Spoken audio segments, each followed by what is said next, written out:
So today I'd like to look at some Rook games, and the concept I'd like to explore is that of intermediate checks with the Rook.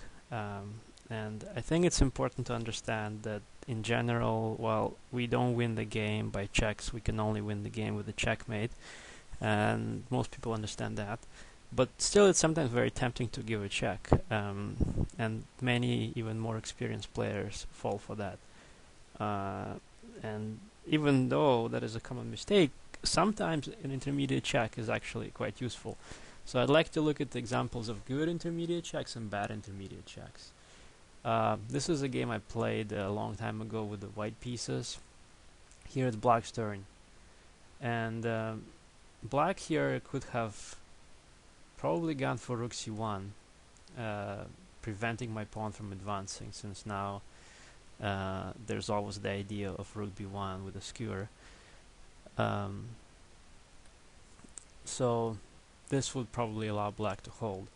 Instead he played rook to c3, a check that may contain some useful ideas, but I think in this game was played with the wrong idea, because maybe he was hoping to capture on f3, but that doesn't work out, as he probably immediately realized. And this only rushed my king to go forward, and then he went rook c1. Well, if he was going to play rook c1, why not go rook c1 immediately with my king still on b3? So this is a clearly bad sequence of two moves. So the game continued like this. Black is probably still holding on okay, but then he gives another check that allows my king to advance forward. And unless he has a very clear plan of how he's going to stop the pawn or advance his own, these checks don't make a very good impression. Now the rook goes back. So the rook is going back and forth. Keep in mind that the white king and the white pawn are advancing, and the black pieces are not advancing at all. And here is another bad check that black played. So here he went rook to a2. Again, advancing my king, allowing my king to advance, go to c7, and to threaten with the promotion of the pawn. Instead, he should have just this time taken on on f2, and the idea is that white can't really play b7 anyway because of this checkmate. And in the meantime, he would have gained an important pawn, and later, at the right time, giving this check would have allowed him to, come back, give up the rook at the right time, and then advance the d pawn. And black would be fine here still. But after rook to a2,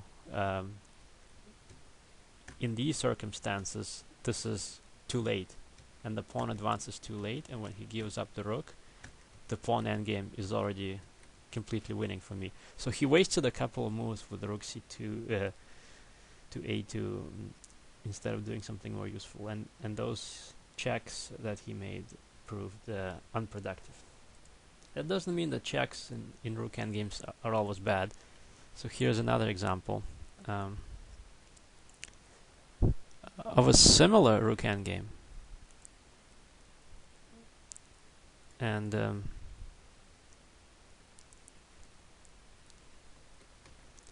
I was again playing with the white pieces, and this time I had this position somewhat prepared in my opening analysis. And here it turns out that white does have a very useful check that seems initially pointless, but the check is actually to the point. It gets to the essence of the position.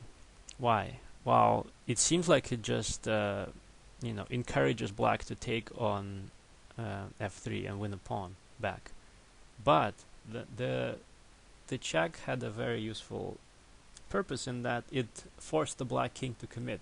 Now the black king is committed to the king side, and he's cut off along the e-file, while the rest of the pawns are actually on the queen side. And after b4 and king f4, king to c3, it turns out that black is facing some difficult challenges here because both of his pawns are potentially targets, the A pawn and the D pawn, and the black king here is not helpful. And while the king is able to come back and get back into the game, that cost black some time, and now he's facing a very difficult challenge because two pawns are much more dangerous than one. And here black actually was unable to cope with the challenges and he lost.